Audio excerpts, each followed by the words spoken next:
They You are thought she was trespassing on lying. federal property. Just another con I artist live here. wearing the uniform like a costume, You need to remain claiming silent, titles ma'am. she hadn't earned. So they cuffed her, interrogated her, laughed, and called it justice. But the truth? Look, The there woman she they is. dragged into that interrogation room that morning I heard she was the one wasn't who gave the order. impersonating a Navy SEAL. She looks She determined. was one, a real one, buried deep enough that even the military forgot she existed. And when that truth came out, it didn't come from her mouth. It came from what happened next. You might want what to they verify. saw. Now, before we show you the moment that shut every voice in that room, drop a comment below telling us where you're watching from, and hit that subscribe button with the bell icon turned on, because what you're about to see is what happens when silence wears the trident. The wind came in low and restless across the flat concrete stretch of Sancaster Airfield, carrying with it the smell of jet fuel, sea salt, and heat already rising from the tarmac. A line of rust-streaked reserve Humvees idled near Hangar 12, while volunteers moved crates and paperwork under the supervision of a Navy logistics coordinator checking names off a clipboard. At the far end of the apron, a gray civilian SUV pulled into a gravel-lined lot marked "Authorized Personnel Only." The woman who stepped out didn't rush. She moved with quiet efficiency, like someone who had nowhere to be late for but everything planned down to the second. Her boots hit the ground with precision. Cargo pants, tan undershirt, worn military-issue backpack slung over one shoulder, no unit patch, no insignia on her shirt. But there, stitched into the black webbing of the duffel's shoulder strap, was the unmistakable gold trident of the U.S. Navy SEALs. Lieutenant Commander Tessa Raines didn't offer smiles or handshakes. She simply walked straight toward the control booth, a red-tagged access badge clipped to her belt. Her purpose here was simple: conduct a logistics systems audit for the new veteran outreach program slated to launch next quarter. It wasn't a SEAL assignment. It wasn't even active duty. But she'd agreed to it for reasons that had nothing to do with recognition. By 0700 hours, everything had been calm. By 0713, she was in handcuffs.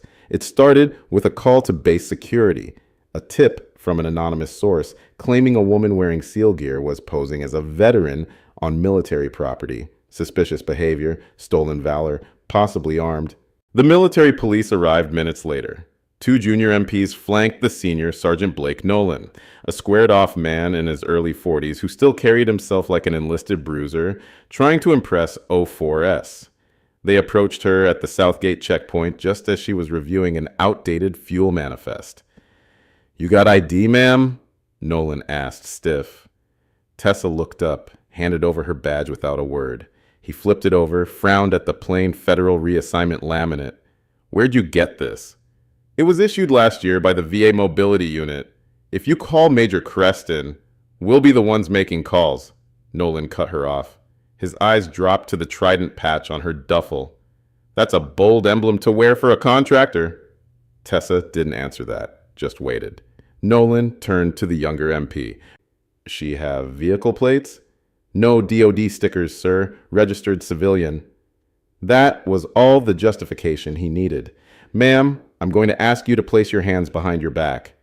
She didn't flinch. "You're detaining me?" "Until we verify your identity. Ma'am, hands now." She did as asked, turning slowly. As the cuffs clicked over her wrists, she said one thing, not angry, not defensive, just calm. "You might want to verify before you go through with this." They didn't listen. The walk past the volunteer groups was long. Tessa kept her chin level as reservists and civilians alike paused to stare. Some confused, others already judging. One man muttered something under his breath about stolen valor and social media wannabes. Another chuckled and shook his head, assuming it was a prank gone wrong.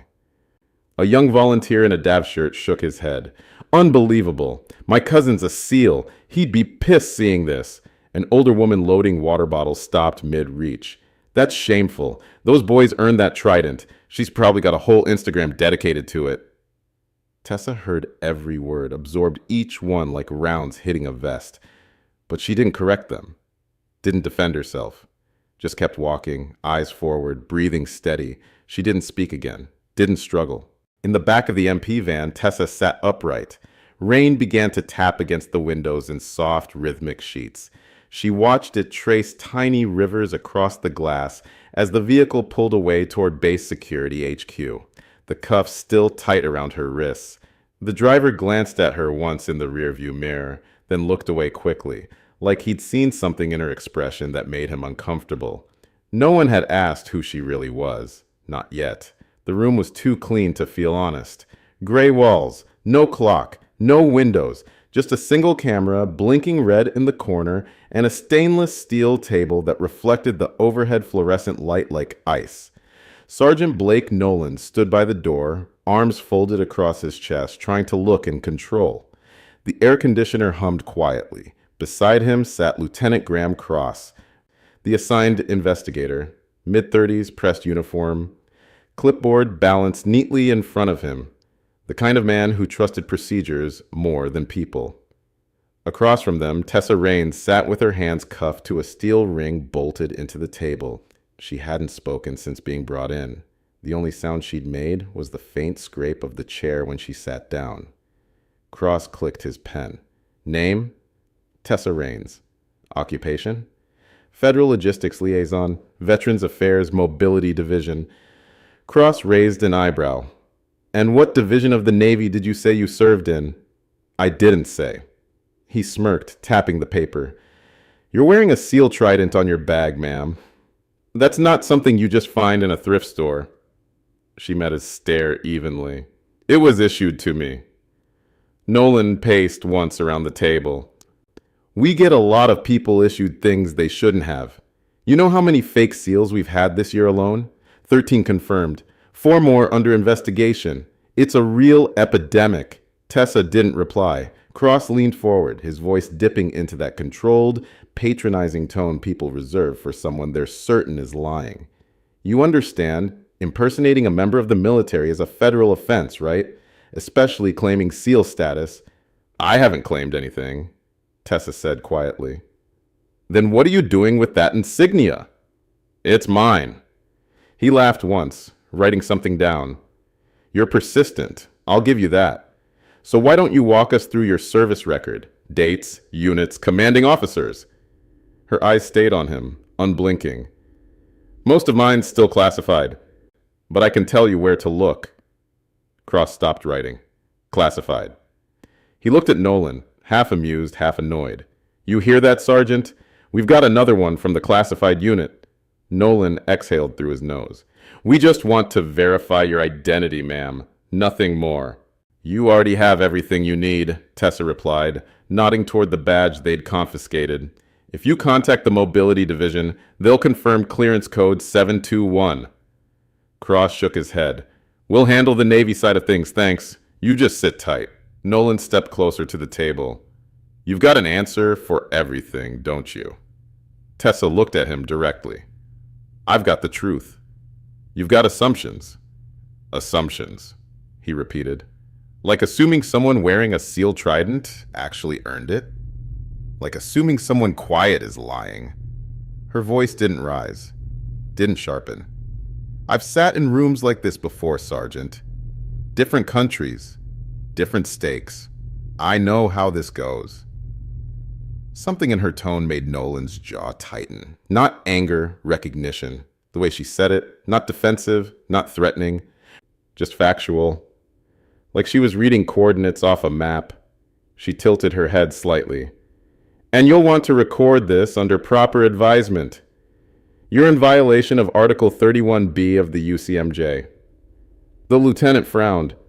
Excuse me? You haven't read me my rights under questioning, she said, her tone neutral. This conversation is inadmissible. That drew a tight, humorless laugh from him. Nice try. You've been watching too many JAG reruns.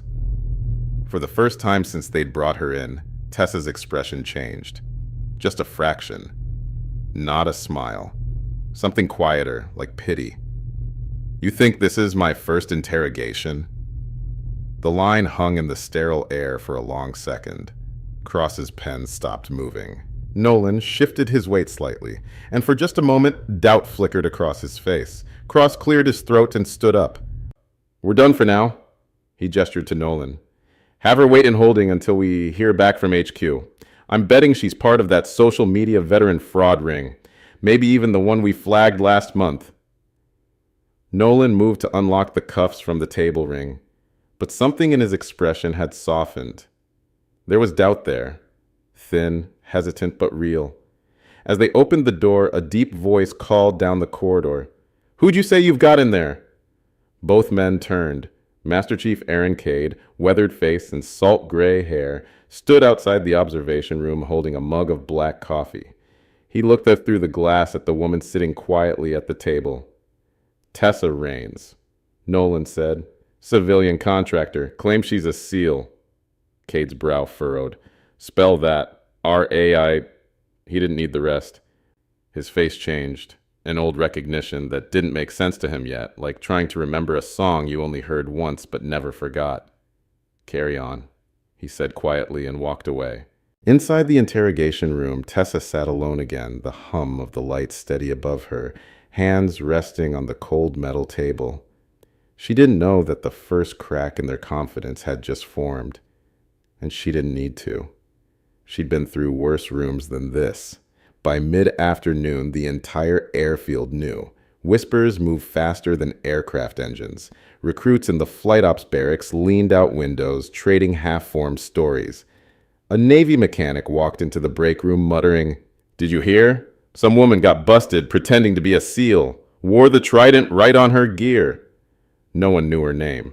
No one had the full story. But they had just enough pieces to get it wrong. In the logistics hangar, two civilian clerks passed by a clipboard with raised eyebrows. "She was arrested this morning," one said. "Right in front of the trucks. Crazy. You'd think people would know better. SEALs don't even let women in, right? They do now, but not like that."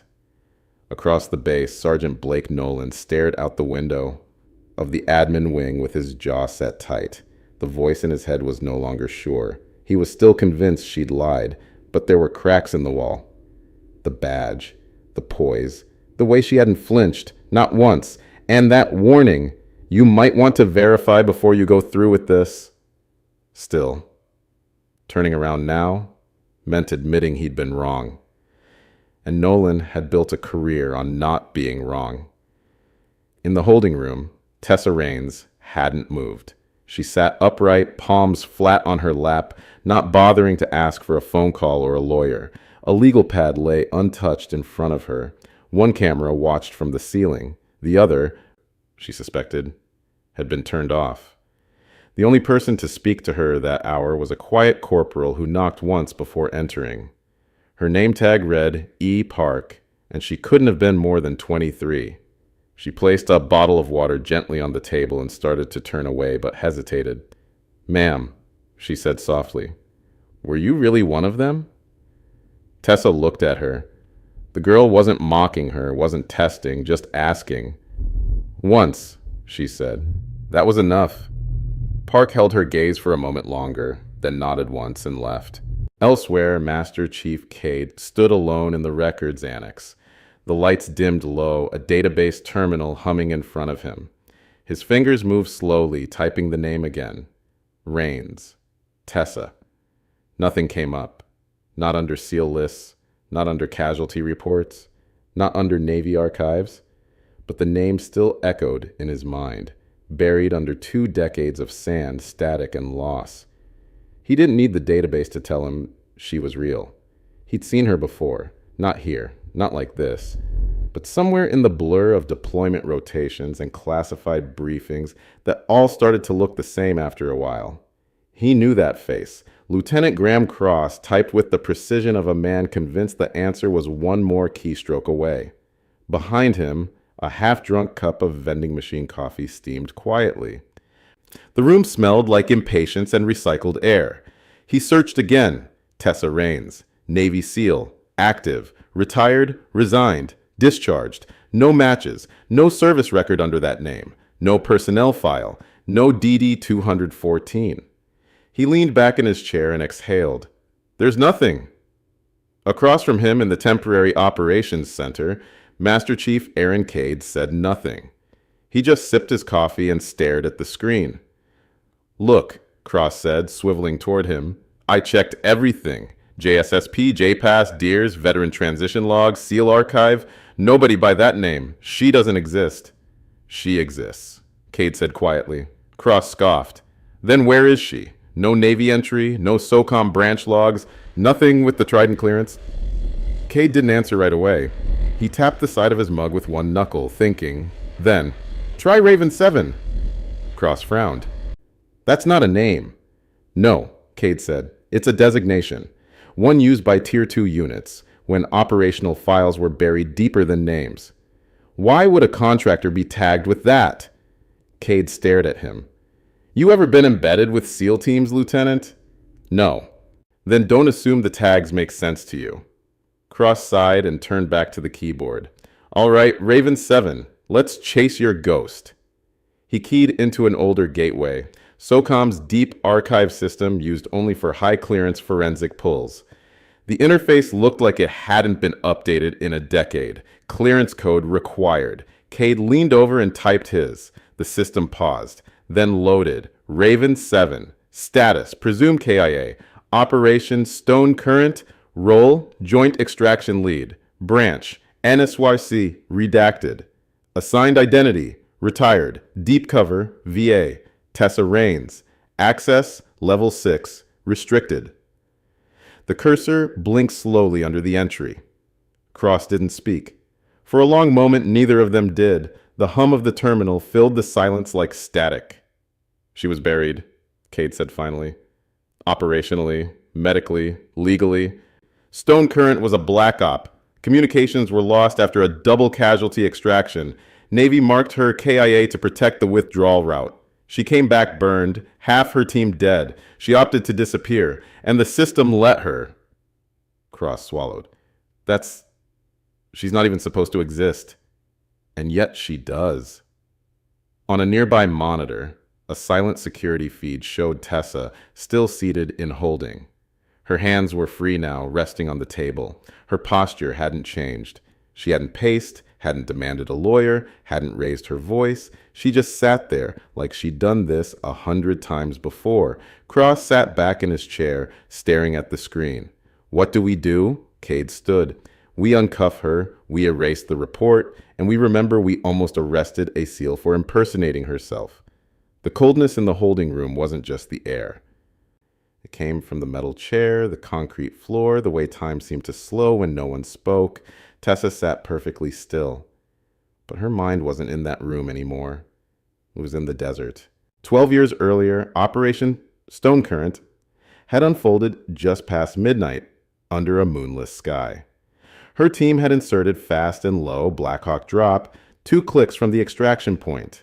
Their mission was surgical. Retrieve a captured civilian engineering asset from an insurgent compound, neutralize any threats, and get out before the sun rose. It wasn't her first op, but it was the one that rewrote everything. The firefight broke out before they even hit the wall. Intel had missed a second cell guarding the rear compound. Gunfire echoed against mud brick walls as the SEAL team split, half moving in to extract, half circling to cover the exit. Tessa was in the second group. When the call came through, package secure, but we're hit. We're hit. She didn't wait for permission. She moved. The evac path was collapsing. A mortar round landed just feet from the secondary corridor, spraying her shoulder with shrapnel. She didn't stop. 2 teammates were already down, one dead, the other barely breathing. Tessa hoisted the injured comms specialist, fireman carry, while suppressing fire rattled from rooftops. She didn't remember how she reached the evac zone. Just the blur of heat, blood, sand, and the screaming sound of rotor blades cutting through smoke. She remembered the backwash of the helicopter lifting without her.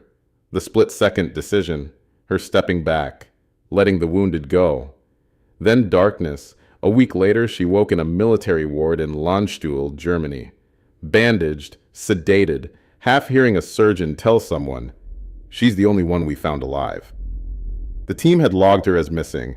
When no comms came, no signal, no confirmation, they marked her KIA and sealed the file. That's what Black Ops did. Tie it off. Forget the name. Move forward. Tessa had been given two choices: return under classified oversight, buried behind security gates forever, or accept a civilian identity through VA long-term reintegration and disappear. She'd chosen the second. Her new name was real enough to pass every checkpoint, real enough to vanish in plain sight. She hadn't worn the trident in public since, until now, until this week. This small base, this outreach program where someone had asked her to lend a hand with logistics for once. She'd agreed, out of habit, or maybe out of guilt, but maybe it was something else. A knock broke the memory. Sergeant Nolan stepped inside the holding room. He was alone. No bluster, no clipboard. He unlocked her cuffs without a word. Tessa rubbed her wrists once, said nothing. Then Nolan cleared his throat and mumbled, "Command just issued a correction. You're being released immediately." She nodded. "Protocol." I didn't know." She met his eyes, flat, unreadable. No one ever does. The door clicked shut behind Sergeant Nolan. But the silence he left behind wasn't empty. It was thick, with the kind of tension that comes right after a mistake gets exposed and no one knows how to fix it. Lieutenant Graham Cross stood near the observation window, arms crossed tightly over his chest. His earlier smugness had drained into something closer to embarrassment, though not quite apology. "Command verified it," he said without turning around. They used the word misidentification. Tessa didn't answer. "You were part of a covert team, operating under Ravencall protocols. Everything's still sealed. But, yeah, we saw enough." Across the room, Nolan looked like he'd aged 10 years. His shoulders were squared, but not out of confidence, more like damage control. "They've cleared you of all charges. You're free to go." Tessa stood slowly. Her movement was deliberate, controlled, like every joint in her body knew exactly how far to extend without wasting motion. Cross stepped forward, uncertain. "Why didn't you just tell us?" She paused halfway to the door. "Because you wouldn't have believed me." Nolan opened his mouth like he wanted to argue, then thought better of it. "You could have raised hell," he said instead. "Could have called JAG, the press, whoever, and put the whole operation under public audit," she replied calmly. "There's a reason I stayed buried. This wasn't about me."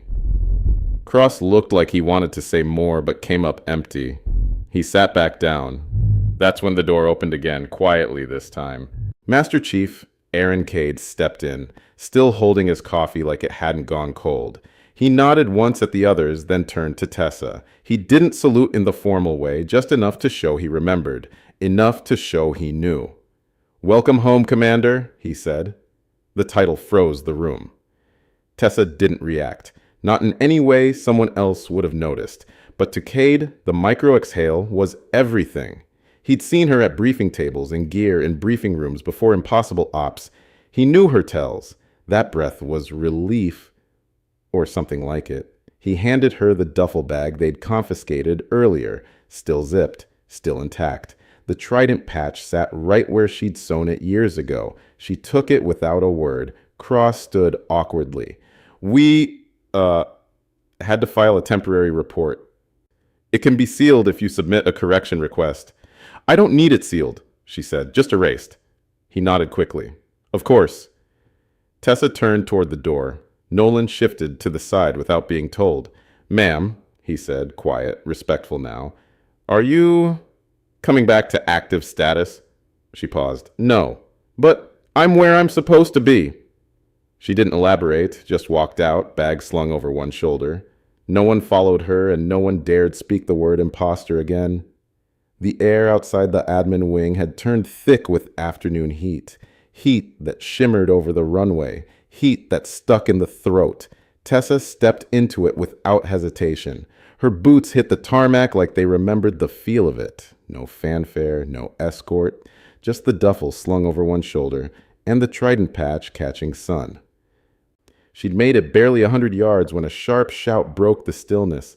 "Brakes gone! Truck's moving!" Down the slope near Hangar 3, a refueling vehicle, a full-length diesel truck, had started to drift, no driver inside, no safety lock engaged. Its rear wheels had caught just enough slope to build speed, and its trajectory straight toward a C-130 cargo plane where a dozen reservists were loading pallets. The scene snapped into chaos.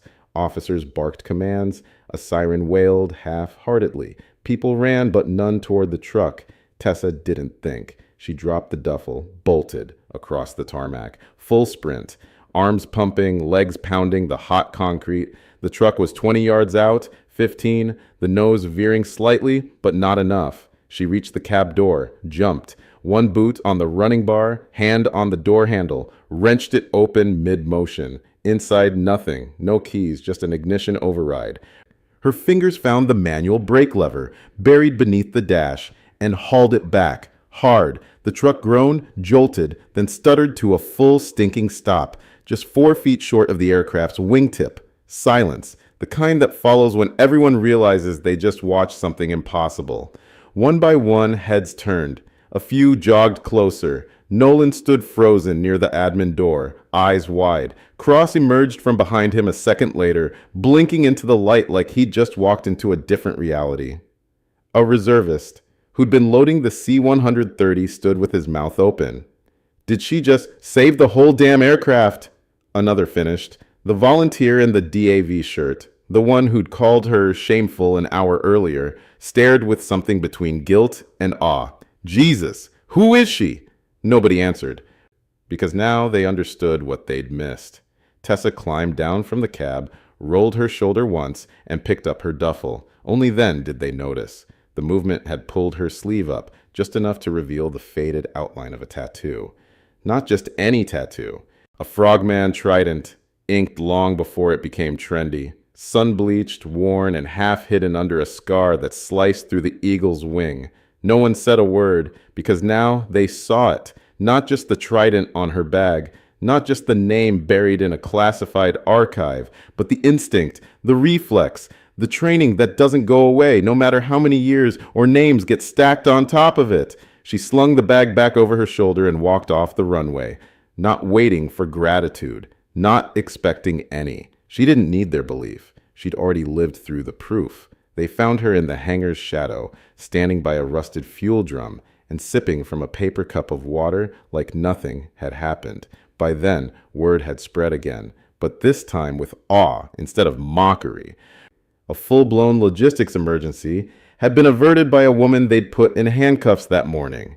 The trident was no longer questioned. It was whispered like a warning. The base commander, a tall, weather-worn colonel named Marcus Denley, stepped down from the jeep himself. No aides, no clipboard, just a sealed manila envelope in one hand and a quiet purpose in the other. He approached her with a nod. "Lieutenant Commander Rains." Tessa turned. "Colonel." He handed her the envelope. "Internal records been corrected.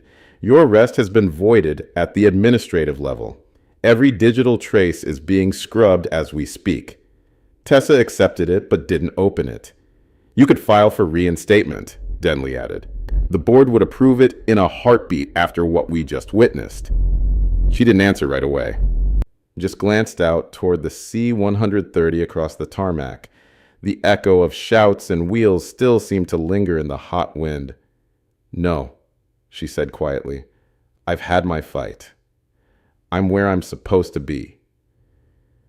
Denley nodded, like he understood, like he'd made a similar decision once and never said it out loud.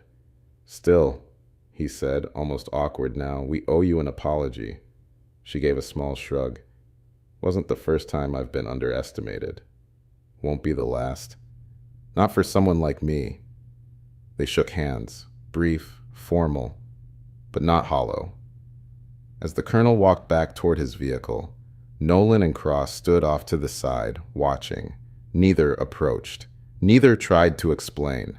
Tessa walked past them without looking. Nolan did manage one thing. A quiet, honest, "Ma'am."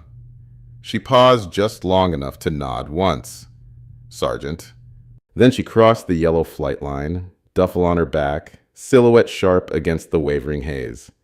No escort, no salute. just the outline of someone walking away from the wreckage of someone else's mistake. A week later, Corporal Elena Park sat in the base admin library finishing her duty log. Her fingers hovered over the keyboard before she typed the final entry. Some people carry their rank in volume, others in silence, but the ones worth saluting aren't always in uniform. Not all heroes wear insignia the world can see.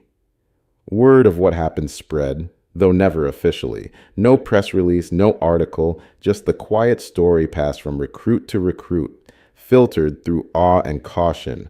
A woman arrested for impersonating a Navy SEAL who turned out to be the real thing. The military police no longer spoke about it. Cross-transferred out 2 weeks later. Nolan returned to duty with a new approach to verification protocols, stricter on facts, softer on assumptions. But it was Tessa Raines no one saw again. Some said she moved up the coast. Others heard she took a role with the VA in Monterey. One mechanic claimed she was spotted helping a double amputee onto a shuttle at a remote shelter near the ocean. No one could confirm it, but those who'd seen her, really seen her, understood. Tessa hadn't come back for recognition. She hadn't returned to be thanked or praised. She'd stepped into the storm because someone needed to. And she'd walked away just as quietly. Somewhere under a sea-worn sky, she sat with her back to a veteran's resource van, watching the tide roll in. A faded duffel rested by her side. On its strap, half tucked beneath a stitched-on VA patch, was the old trident, worn, sun-bleached, and entirely hers. Have you ever seen someone judged before anyone even asked who they really were? What would you have done if you were that MP? Follow orders or trust your gut? And do you think heroes like her should return to service or stay forgotten by choice? If this story hit you the way it hit us, tap that like button and make sure you're subscribed with the bell icon turned on so you never miss a story like this again. Drop a comment telling us what you think happened after she walked off that base. We read every one. And if you know someone who still believes quiet means weak, share this video with them. Let them see what real strength looks like. More stories about courage, silence, and those who carry the mission even after the war ends are waiting for you right here on screen. Watch those next, and we'll see you tomorrow. Same time, same place, right here on Dignity Defended.